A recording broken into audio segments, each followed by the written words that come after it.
Ang gusto ng Diyos, tayong lahat magsisi. Ayaw niyang may mapahamak. Gusto niya makarating tayo lahat sa langit. Kaya lang, kung ayaw mo naman sumunod, gagawin mo masama. Talaga, hindi ka makakarating sa langit. Hindi kasalanan ng Diyos yun. Pag walang kukontra sa mali, lahat ng tao maniniwala sa mali. Sabi, sawayin mo may kabagsikan sila upang magpakagaling sa pananampalataya. Gusto mong gumaling ang tao? Pag mali, sawayin mo. Katanungan ko po yung ganito. Tatanong ko sa inyo. My question is... Itatanong ko lang ho. I just want to ask. Tatanong ko lang po kung...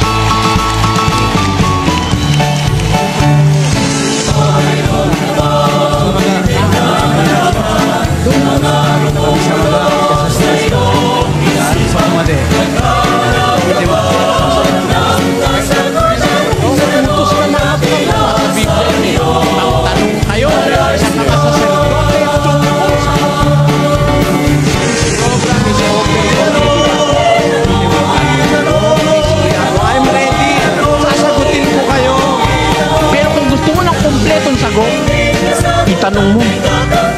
May sagot ang Biblia. Nakasulat kumpleto, walang bawas, walang labis, walang kulang.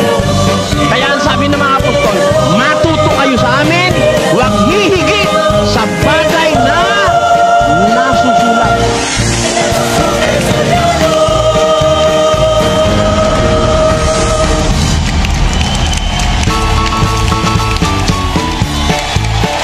Magandang gabi po, Brother Eli.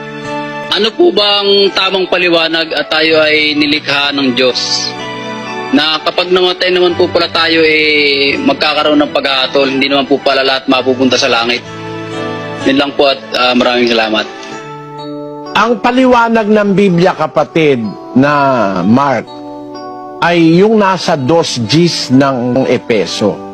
Sapagkat tayo'y kanyang gawa na nilalang kay Kristo Jesus para sa mabubuting gawa na mga inihanda ng Diyos ng una upang siya nating lakaran. Ayun, para tayong tren.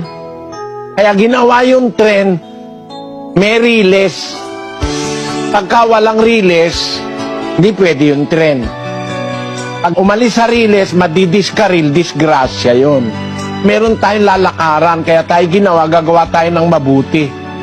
Tayo kanyang nilalang kay Kristo Jesus para sa mabubuting gawa. Kaya tayo binubuhay ng Diyos para gumawa ng mabuti.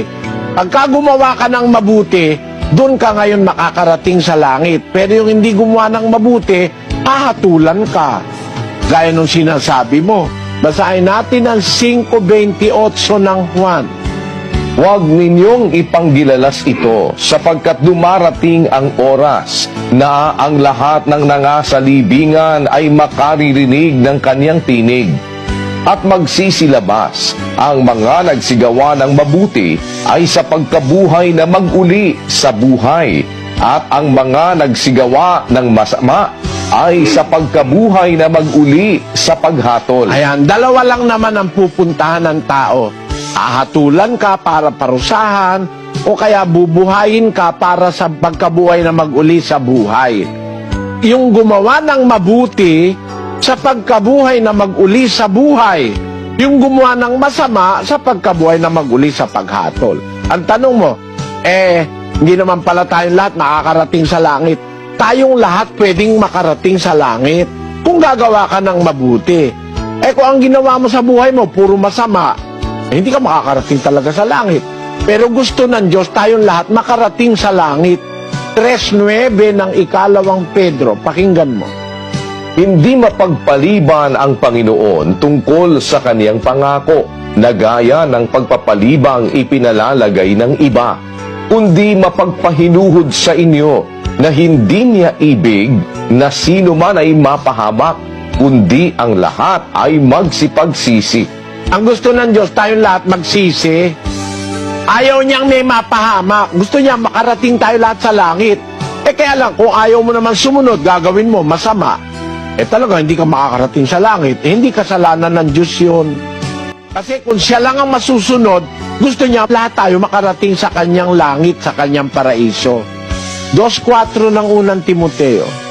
Na siyang may ibig na ang lahat ng mga tao'y mga ligtas at mga kaalam ng katotohanan. Yun ang gusto ng Diyos. Ayaw niyang may mapahamak kahit isa. Gusto niya lahat tayo maligtas, makaalam ng katotohanan. Kaya lang, ang diferensya tayo rin. Ayaw natin ng mabuti. Sabi ng Diyos, huwag kang papatay. Ang ginagawa mo, pumapatay ka. Hindi naman ikaw ang may-ari sa kapwa mo tao para kunin mo ang buhay niya.